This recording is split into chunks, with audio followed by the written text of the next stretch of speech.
അന്താരാഷ്ട്ര തലത്തിൽ ചതുരംഗ പലകയിൽ ലോകം മുഴുവൻ ശ്വാസം അടക്കി പിടിച്ച് ഉറ്റുനോക്കുന്ന ഒരു വമ്പൻ പോരാട്ടത്തിന് വേദിയൊരുങ്ങുകയാണ്. ലോകത്തെ വിറപ്പിക്കുന്ന രണ്ട് കരുത്തരായ നേതാക്കൾ, വൻശക്തികളുടെ അമരത്തിരിക്കുന്ന രണ്ട് ധീരരായ ഭരണാധികാരികൾ 1.25 വർഷത്തെ ഇടവേളയ്ക്ക് ശേഷം വീണ്ടും നേർക്കുനേർ വരികയാണ്. അതെ, ഇന്ത്യയുടെ പ്രധാനമന്ത്രി നരേന്ദ്രമോദിയും അമേരിക്കൻ പ്രസിഡന്റ് ഡൊണാൾഡ് ട്രംപും തമ്മിലുള്ള മഹാ കൂടിക്കാഴ്ചയ്ക്ക് വൈറ്റ് ഹൗസ് ഔദ്യോഗികമായി സ്ഥിരീകരണം നൽകിക്കഴിഞ്ഞു. പക്ഷേ സുഹൃത്തുക്കളെ, ഇത്തവണ ഈ കൂടിക്കാഴ്ച വെറുമൊരു സൗഹൃദ പുതുക്കലോ ക്യാമറയ്ക്ക് മുന്നിലെ കെട്ടിപ്പിടുത്തമോ മാത്രമായിരിക്കില്ല. കാരണം കഴിഞ്ഞ 1.25 വർഷത്തിനിടയിൽ ഈ രണ്ട് വൻശക്തികൾക്കിടയിലും അന്താരാഷ്ട്ര തലത്തിലും അത്രമേൽ വലിയ മാറ്റങ്ങളും കടുത്ത പ്രതിസന്ധികളുമാണ് ഉണ്ടായിരിക്കുന്നത്. ഒരു വശത്ത് അമേരിക്കൻ പ്രസിഡന്റ് പദവിയിൽ വീണ്ടും എത്തിയതിനു ശേഷം ഡൊണാൾഡ് ട്രംപ് തന്റെ കടുത്ത സാമ്പത്തിക നയതന്ത്ര സമ്മർദ്ദ തന്ത്രങ്ങളുമായി ലോകരാജ്യങ്ങളെ വിറപ്പിക്കുമ്പോൾ, മറുഭാഗത്ത് ഇന്ത്യയുടെ പരമാധികാരവും 140 കോടി ജനങ്ങളുടെ അന്തസ്സും ഉയർത്തിപ്പിടിച്ച് ഒരിഞ്ച് പോലും പിന്നോട്ട് പോവില്ലെന്ന് പ്രഖ്യാപിച്ച നരേന്ദ്രമോദി എന്ന കരുത്തനായ നേതാവുമാണ് ഉള്ളത്. ഒമാൻ തീരത്ത് അമേരിക്കൻ സൈനിക നീക്കത്തിനിടയിൽ 3 ഇന്ത്യൻ നാവികരുടെ ചോര വീണ പശ്ചാത്തലത്തിലാണ് ഈ ചർച്ച നടക്കുന്നത്. അമേരിക്ക ചുമത്തിയ കനത്ത നികുതിപ്പൂട്ടും റഷ്യയിൽ നിന്ന് ഇന്ത്യ എണ്ണ വാങ്ങുന്നതിനെതിരെയുള്ള വാഷിംഗ്ടണിന്റെ ഉപരോധ ഭീഷണികളും ഇറാൻ യുദ്ധത്തിന്റെ കരിനിഴലുമെല്ലാം ഈ ചർച്ചാ മേശപ്പുറത്തുണ്ട്.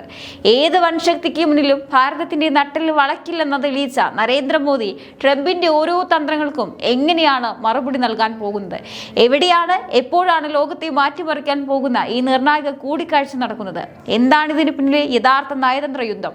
നമുക്ക് വിശദമായി തന്നെ പരിശോധിക്കാം. അതേ സുഹൃത്തുക്കളെ, ഈ കൂടിക്കാഴ്ചയിലേക്ക് ലോകം ഉറ്റുനോക്കുമ്പോൾ ആദ്യം മനസ്സിലാക്കേണ്ടത് ഒരു കാര്യമാണ്. കഴിഞ്ഞ 2025 ഫെബ്രുവരിയിൽ മോദി ട്രംപിനെ കണ്ടതിന് ശേഷം നീണ്ട 1.5 വർഷക്കാലമാണ് ഇരുവരും തമ്മിൽ ഒരു കൂടിക്കാഴ്ചയും ഇല്ലാതെ കടന്നുപോയത്. ഈ 1.5 വർഷത്തെ ഇടവേളയിൽ ഇന്ത്യ-US ബന്ധത്തിൽ അത്ര സുഖകരമായ കാര്യങ്ങളല്ല സംഭവിച്ചത്. അമേരിക്കൻ പ്രസിഡന്റ് പദവിയിൽ ട്രംപ് തിരിച്ചെത്തിയതോടെ പല മേഖലകളിലും ഇരു രാജ്യങ്ങളും തമ്മിൽ കടുത്ത പ്രശ്നങ്ങളാണ് ഉടലെടുത്തത്. ലോകരാജ്യങ്ങളെ മുഴുവൻ തന്റെ സാമ്പത്തിക സമ്മർദ്ദ തന്ത്രങ്ങൾ കൊണ്ട് വിറപ്പിക്കുന്ന ട്രംപ് ഭാരതത്തിന് നേരെയും തന്റെ പഴയ ആയുധങ്ങൾ പുറത്തെടുത്തു. ഇന്ത്യൻ ഉൽപ്പന്നങ്ങൾക്ക് മേൽ വാഷിംഗ്ടൺ കനത്ത നികുതിപ്പൂട്ട് അഥവാ താരിഫുകൾ ചുമത്തിയത് ഈ 1.5 വർഷത്തിനിടയിലാണ്. ഇന്ത്യയെ സാമ്പത്തികമായി ഞെരുക്കുക എന്നതായിരുന്നു ട്രംപിന്റെ ലക്ഷ്യം. എന്നാൽ അമേരിക്കയുടെ ഈ സാമ്പത്തിക യുദ്ധത്തിനു മുന്നിൽ ഒരു ഇഞ്ച് പോലും പതറാതെ ഇന്ത്യയുടെ ആഭ്യന്തര വിപണിയെയും വ്യവസായികളെയും കാത്തു സൂക്ഷിക്കാൻ മോദി എന്ന നായകൻ എടുത്ത ബദൽ നയങ്ങൾ ട്രംപിനുള്ള ആദ്യത്തെ തിരിച്ചടിയായിരുന്നു. ഇന്ത്യ-US ബന്ധത്തിൽ കടുത്ത പ്രശ്നങ്ങൾ ഉണ്ടാക്കിയ ഒന്നാമത്തെ വിഷയം ട്രംപിന്റെ കനത്ത നികുതി നയങ്ങളാണ്. അമേരിക്കൻ വിപണിയിലേക്ക് എത്തുന്ന ഇന്ത്യൻ ഉൽപ്പന്നങ്ങൾക്ക് മേൽ അമേരിക്ക വൻതോതിൽ താരിഫുകൾ അഥവാ കനത്ത നികുതികൾ ചുമത്തിയിരുന്നു.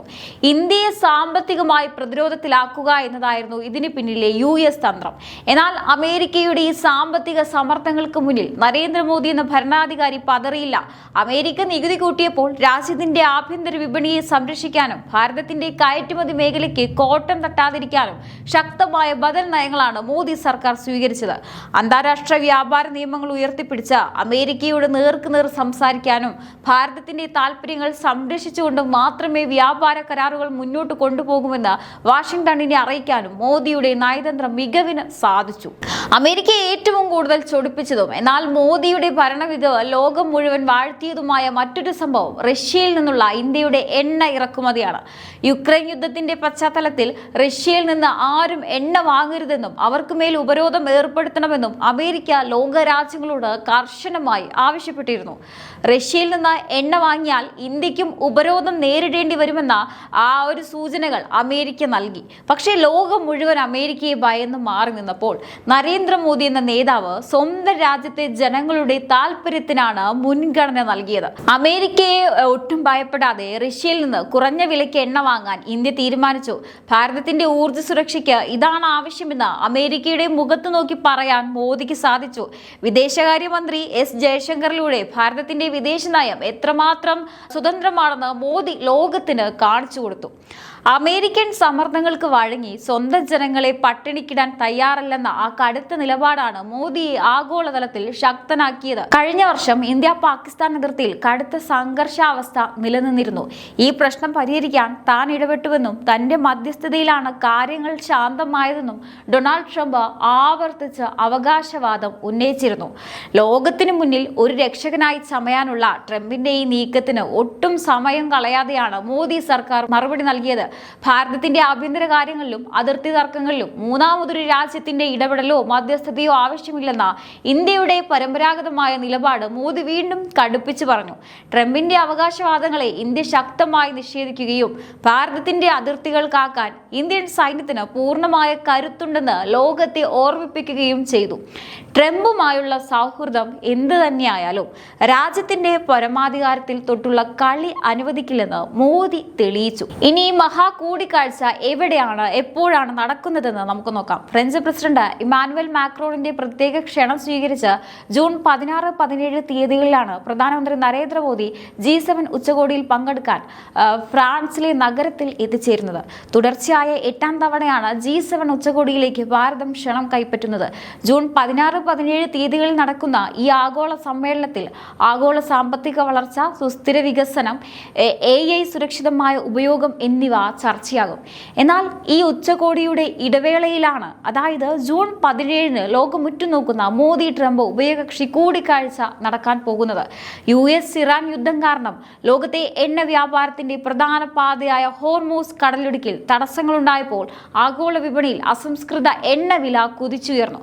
അമേരിക്കയും യൂറോപ്യൻ രാജ്യങ്ങളും ഉടൻ തന്നെ ഈ ഭാരം ജനങ്ങളുടെ തലയിലേക്ക് വെച്ച് കെട്ടിയപ്പോൾ ഭാരതത്തിൽ നരേന്ദ്രമോദി എന്ന ഭരണാധികാരി ചരിത്രപരമായ തീരുമാനമാണ് എടുത്തത്. ആഗോള വിപണിയിൽ എണ്ണ വില വാനോളം ഉയർന്നിട്ടും പ്രതിസന്ധിയുടെ ആദ്യത്തെ 26ഓളം ദിവസങ്ങൾ രാജ്യത്തെ ഇന്ധനവിലയിൽ ₹1 പോലും കൂട്ടാതെ സർക്കാർ ഒരേപോലെ നിലനിർത്തി. ജനങ്ങളെ പ്രതിസന്ധിയിലാക്കാതെ സംരക്ഷിച്ച ലോകത്തിലെ ഒരേയൊരു പ്രധാന രാജ്യം ഇന്ത്യ മാത്രമായിരുന്നു. സ്വന്തം ജനങ്ങളോടുള്ള ഈ കരുതലും അതിനായി അന്താരാഷ്ട്ര തലത്തിൽ നയതന്ത്രം രൂപീകരിക്കാനുള്ള കഴിവും നരേന്ദ്രമോദിയുടെ ഭരണ മികവിന്റെ ഉത്തമ ഉദാഹരണമാണ്. ഇവിടെയാണ് നാം നരേന്ദ്രമോദി എന്ന ഭരണാധികാരിയുടെ യഥാർത്ഥ നയതന്ത്ര കരുത്ത് തിരിച്ചറിയേണ്ടത്. അമേരിക്കൻ പ്രസിഡന്റ് ഡൊണാൾഡ് ട്രംപ് തന്റെ രാഷ്ട്രീയ ലാഭങ്ങൾക്കായി ഇടയ്ക്കിടെ വാക്കുമാറ്റുന്ന, നിലപാടുകൾ മാറ്റിമറിക്കുന്ന ഒരു നേതാവാണെന്ന് അന്താരാഷ്ട്ര സമൂഹം പലവട്ടം കണ്ടതാണ്. ചൈനയോടും ഇറാനോടും എന്തിനേറെ ഭാരതത്തോടുള്ള വ്യാപാര നയങ്ങളിൽ പോലും ട്രംപ് പലപ്പോഴും മാറ്റി പറഞ്ഞിട്ടുണ്ട്. എന്നാൽ ഡൊണാൾഡ് ട്രംപ് ഈ ചർച്ചയിൽ എന്ത് പുതിയ തന്ത്രങ്ങൾ പയറ്റിയാലും എന്ത് സമ്മർദ്ദങ്ങൾ ചെലുത്തിയാലും നരേന്ദ്രമോദി ഒരു ഇഞ്ച് പോലും പിന്നോട്ട് പോവില്ലെന്ന് ഉറപ്പാണ്. കാരണം കഴിഞ്ഞ 12 വർഷത്തോളമായി അന്താരാഷ്ട്ര വേദിയിൽ നരേന്ദ്രമോദി സ്വീകരിച്ച നിലപാടുകൾ അതിന് അടിവരയിടുകയാണ്. അമേരിക്കൻ വിപണിയിലെ നികുതി പൂട്ടായാലും റഷ്യയിൽ നിന്നുള്ള എണ്ണ വ്യാപാര വിരോധമായാലും ഭാരതത്തിന്റെ പരമാധികാരത്തിന്മേലുള്ള കടന്നുകയറ്റമായാലും ട്രംപിന്റെ ഭീഷണികൾക്ക് മുന്നിൽ മോദി വഴങ്ങിയിട്ടില്ല. ട്രംപ് തന്ത്രങ്ങൾ മാറ്റിയപ്പോൾ മോദി തന്റെ നിലപാടുകൾ കൂടുതൽ കടുപ്പിച്ചു. അദ്ദേഹം സംസാരിക്കുന്നത് വെറുമൊരു രാഷ്ട്രീയക്കാരനായല്ല, മറിച്ച് 140 കോടി ഭാരതീയരുടെ സുരക്ഷയ്ക്കും ക്ഷേമത്തിനും വേണ്ടിയാണ്. ലോകത്തിലെ ഏറ്റവും വലിയ ശക്തിയായ US-ന്റെ അമരക്കാരൻ മുന്നിലിരിക്കുമ്പോഴും തന്റെ രാജ്യത്തെ ജനങ്ങളുടെ താല്പര്യങ്ങൾ മാത്രം മുൻനിർത്തി ഒരേ കാര്യത്തിൽ ഉറച്ചു നിൽക്കാൻ മോദി കാണിക്കുന്ന ഈ ആർജവമാണ് ഭാരതത്തെ ഇന്ന് ലോകത്തിന്റെ നെറുകയിൽ എത്തിച്ചിരിക്കുന്നത്. തന്റെ വ്യക്തിപരമായ സൗഹൃദങ്ങളെക്കാൾ രാജ്യത്തിന്റെ അന്തസ്സാണ് വലുതെന്ന് തെളിയിച്ച ഈ 2 വ്യത്യസ്ത ധ്രുവങ്ങളിലുള്ള നേതാക്കൾ ജൂൺ 16-17 തീയതികളിൽ G7 ഉച്ചകോടിയുടെ വേദിയിൽ നേർക്കുനേർ വരുമ്പോൾ അവിടെ എന്ത് സംഭവിക്കുമെന്നാണ് ഇപ്പോൾ ലോകം മുഴുവൻ ഉറ്റുനോക്കുന്നത്. വാക്കുമാറ്റുന്ന ട്രംപിന്റെ തന്ത്രങ്ങളെ ജനങ്ങൾക്കായി നിലകൊള്ളുന്ന പ്രധാനമന്ത്രി മോദിയുടെ ധീരത എങ്ങനെ നേരിട്ട് നിന്ന് കാണാൻ അന്താരാഷ്ട്ര രാഷ്ട്രീയം കാതോർത്തിരിക്കുകയാണ്. ഫ്രാൻസിന്റെ മണ്ണിൽ നടക്കാൻ പോകുന്ന ഈ മഹാ കൂടിക്കാഴ്ചയെ നിങ്ങൾ എങ്ങനെയാണ് നോക്കിക്കാണുന്നത്?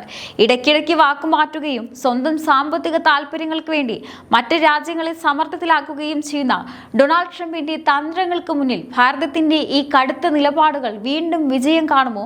അതോ കഴിഞ്ഞ 1.5 വർഷമായി ഇരു രാജ്യങ്ങൾക്കും ഇടയിൽ പുകയുന്ന നികുതി തർക്കങ്ങൾക്കും എണ്ണ വ്യാപാര പ്രതിസന്ധികൾക്കും ഈ ജൂൺ 17 ഒരു ശാശ്വത പരിഹാരം ഉണ്ടാകുമോ?